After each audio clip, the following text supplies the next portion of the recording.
Alrighty, this video is basically to show you how to get Debug Menu up and running, how to use it, stuff like that. I started to do a recording before and I realized it's going to be way more complicated than I ever hoped for. A lot of it interlinks with other tools and how you get information from one to the other to make this information actually relevant. So I'm probably going to have to do a few videos on how this works.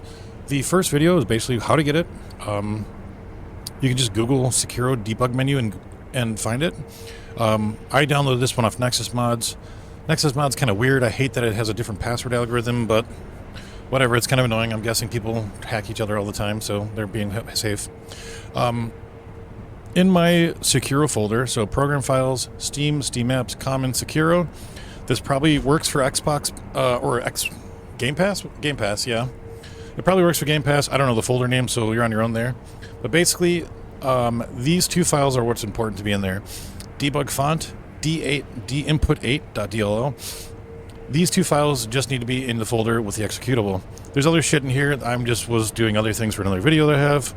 Apparently this is going to be way more time consuming than I hoped for, but whatever. It's community effort. Yay! Oh. Okay, so Sekiro executable. These two files need to be in there. Restart your game or open your game if you haven't already. After those are in there, and it just works. To get rid of the debug menu out of the game, you just have to move these somewhere else, so you can put them in another folder. You can basically delete them if you want to. If you never want to use them again, just delete them, and everything just works like they were never even there. It's kind of cool.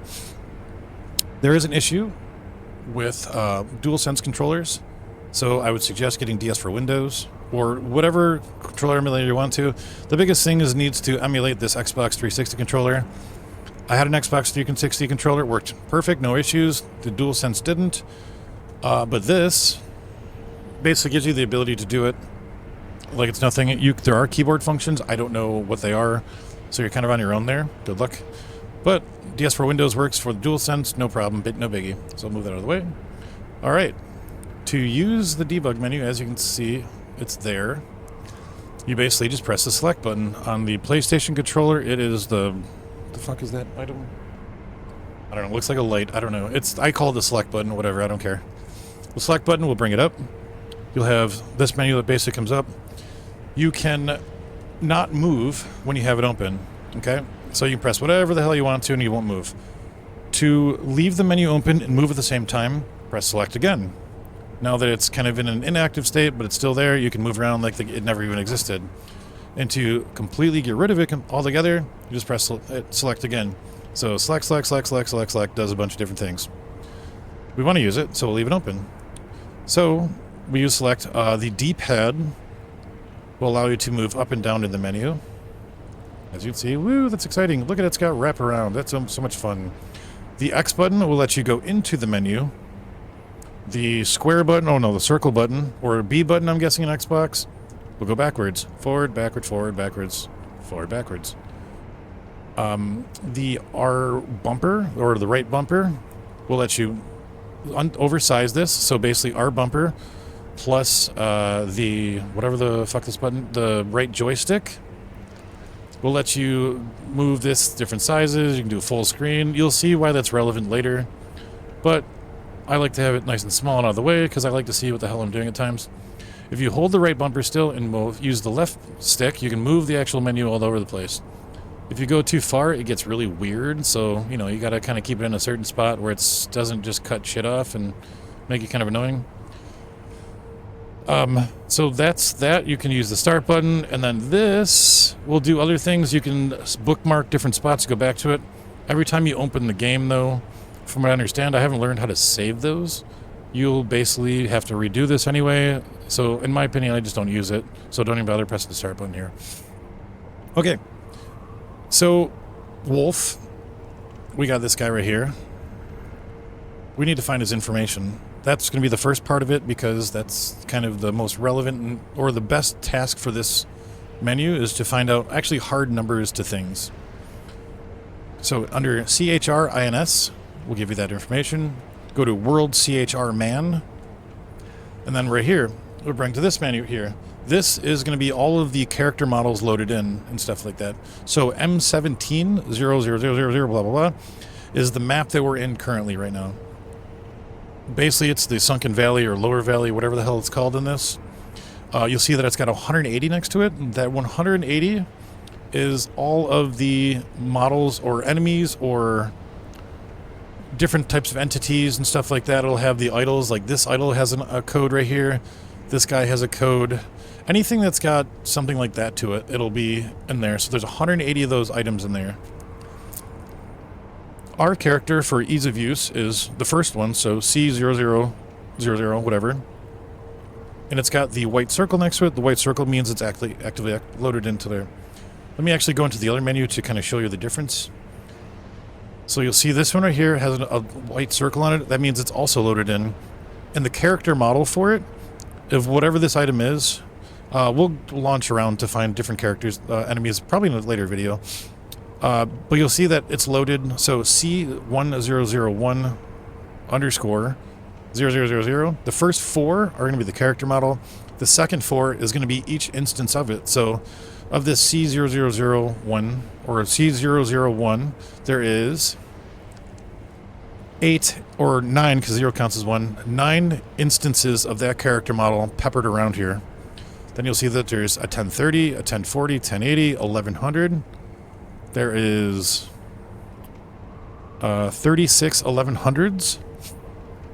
Whatever that is, again, we'll probably look at that later. We'll figure out how to get those in a later on thing too, or a different resource when we go into enemy stuff. This is another key endpoint right here. There's that circle and the inner circle inside of it also. That's going to be like a partially loaded. So it's kind of thinking about getting it ready. So it's priming the files, getting ready, and then it's going to place it when it gets the solid circle here. Going into Sekiro character information, we have it here. So he has basically his data. Let me open this wide open. Let me see if I can move to find a better backdrop for this. Okay, that looks better. Okay. So there's different things that you can toggle on and off. So for Sekiro itself, no hit. Ow, damn it, fucking hit my arm. No hit basically means that nothing can hit you. So if they shoot at you, it'll go right through you. If they try to swing their sword on you, it'll go right through you. Basically, it makes you a transparent, or well, not transparent, but a, I don't know, Swiss cheese, nothing can go through you. No attack basically turns off your ability to attack, kind of stupid. No move, again, you can't move then. This is more relevant for enemies, honestly. No goods consume.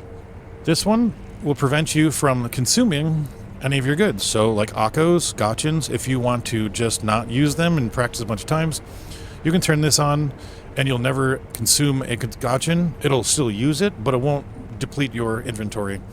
Your resource item consume is your spirit emblems, from what I believe. And again, you'll have unlimited spirit emblems, basically. These 2 items right here, I do feel there's better tools for them. There's practice tools that do this better. There is cheat engine or whatever. I feel like they work a little bit better.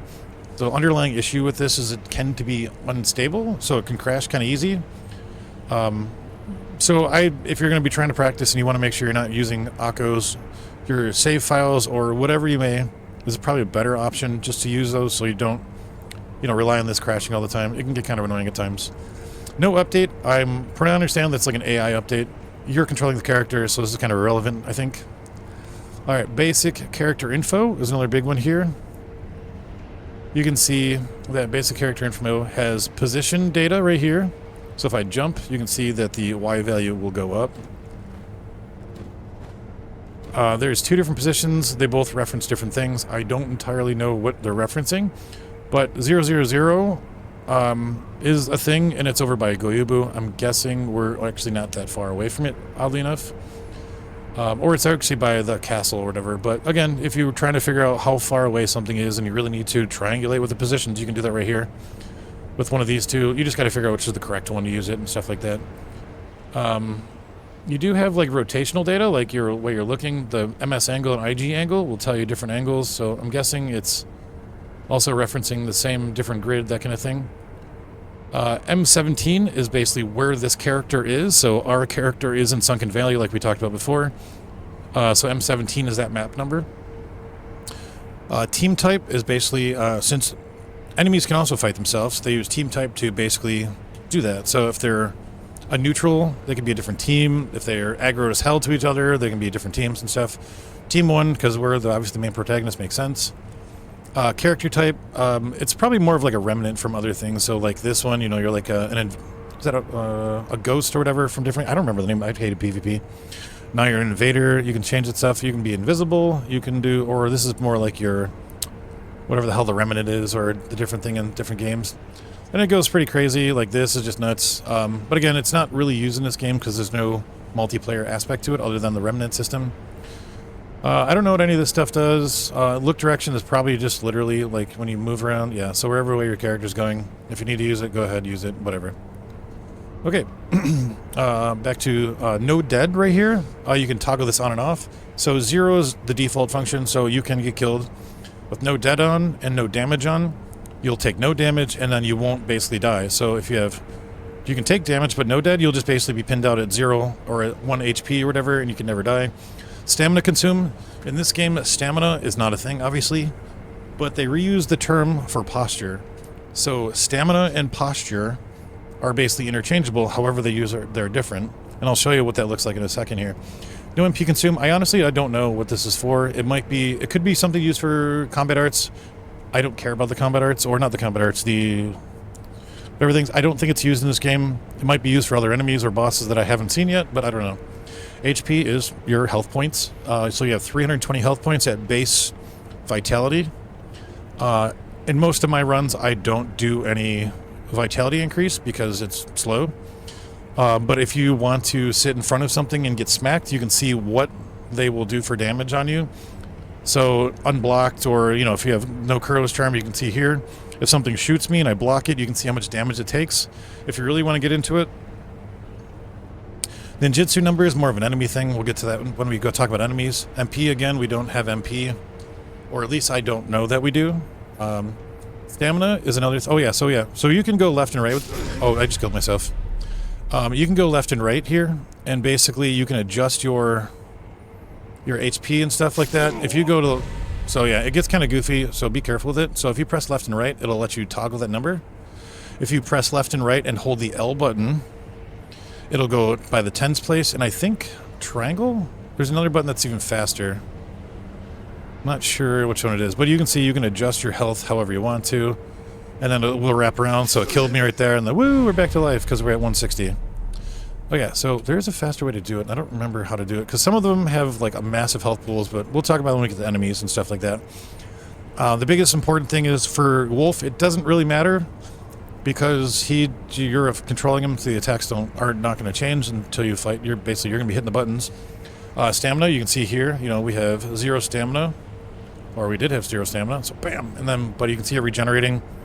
That's a function in it. The more, well, you can, stop it. Okay, I killed myself again. But you can see as we lose our health, our stamina regens slower. So, you know, adjusting your health, I guess you can see what those values are. I guess we'll leave it at like a lower health just for the hell of it, make it easier. Let's go like 50. What's 25% of that? 80. So just below, oh, it's in 20s. Regen is also in 20% things, so 20% of 320.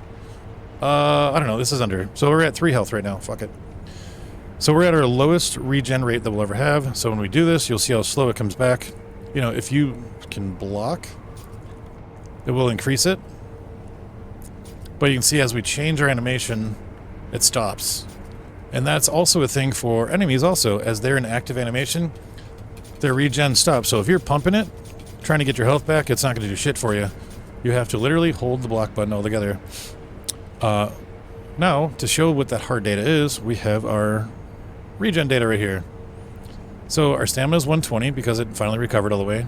Our stamina recovery is 7 points per second. So 120 divided by 7 is how long it'll take for us to go from a full bar to a not full bar. Let's use our block button. So 15, it basically doubles our recovery. And as you can see how it goes when I click it, it says 0. You don't have stamina recovery when you're kept on pumping it. So 7 in a natural idle state, or like walking around and stuff like that. Again, swinging your weapon will do the same thing. You won't be able to get recovery, so if you're spamming away, you're kind of fucking yourself.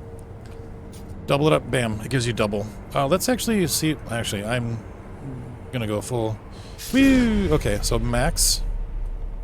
Let's see if it is a double value. Okay, so at 30, so we're max health here, we have 30. Usually it's in tiers of 20%. Wolf might be different, I don't know. I don't really care, because don't really care about posture too much in this game. So let's press the block button. It goes to 60, so it just doubles it. So you basically double your recovery as you hold the block button. And then obviously 0 again.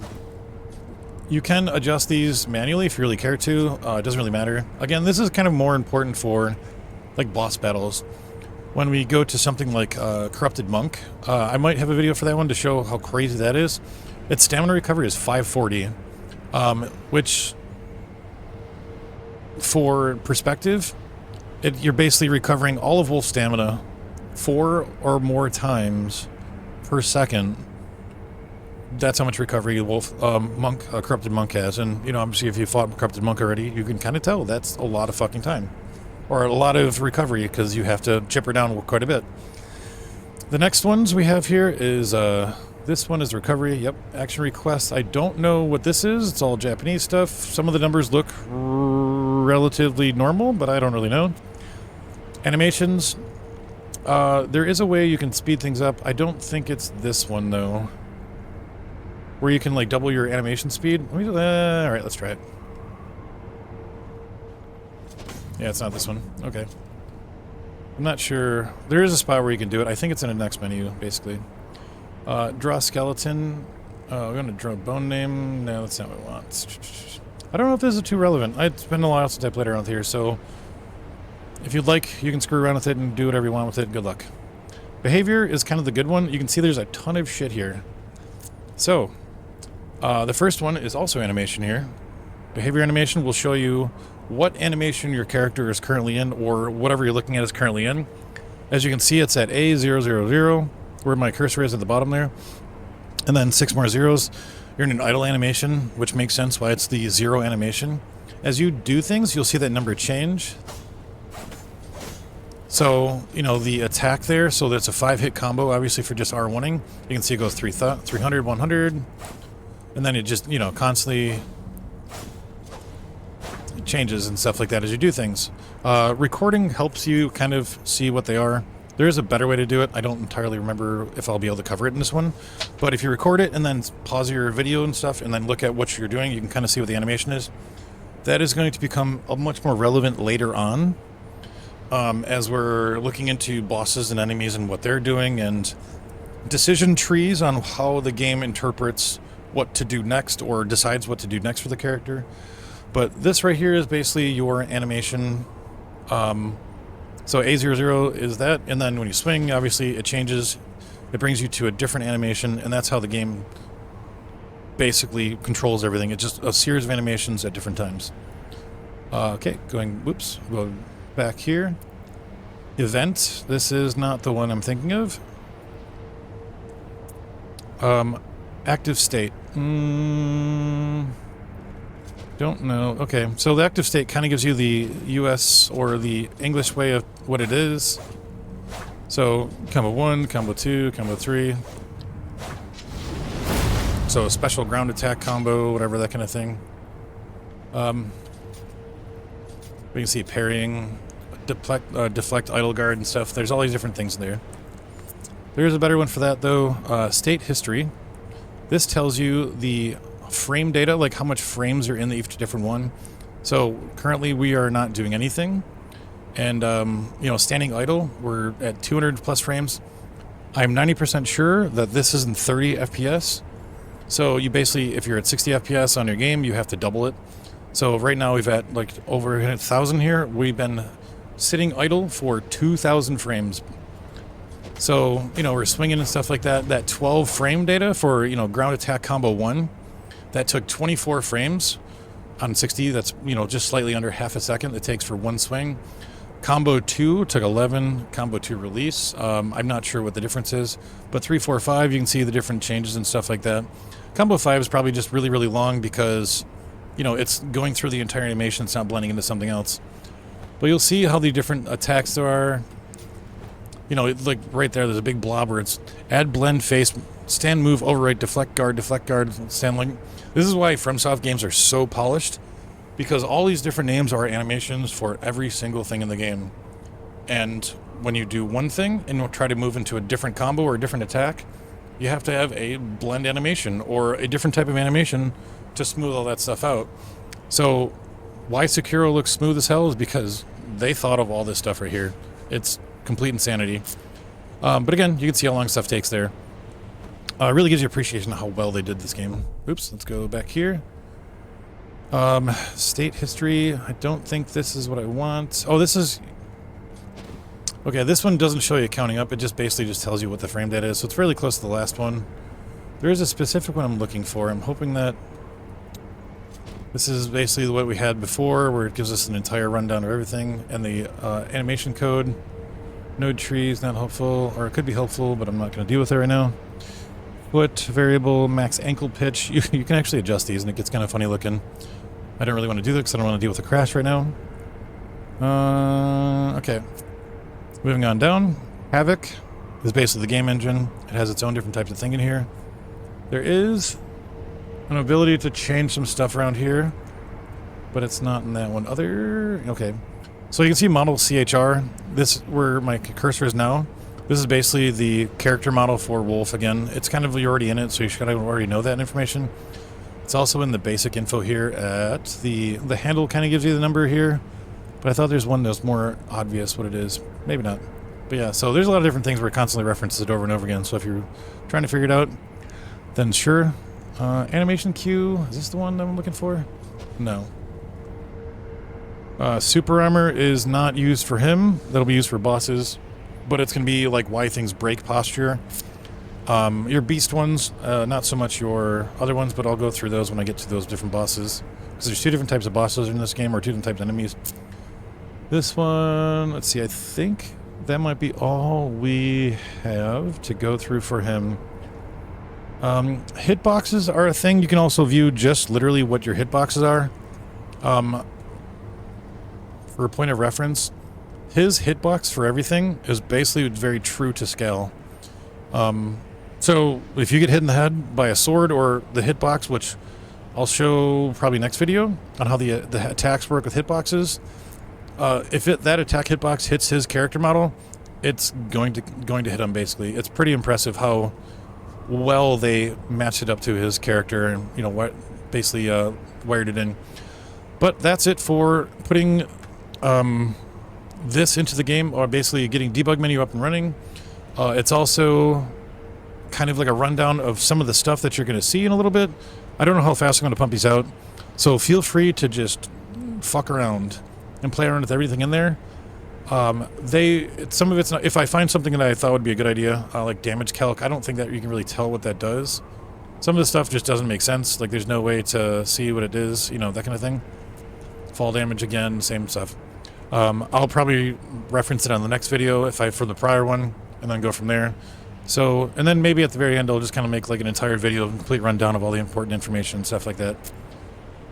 Ooh, push enter. I don't know what you do, but that'd be kind of fun.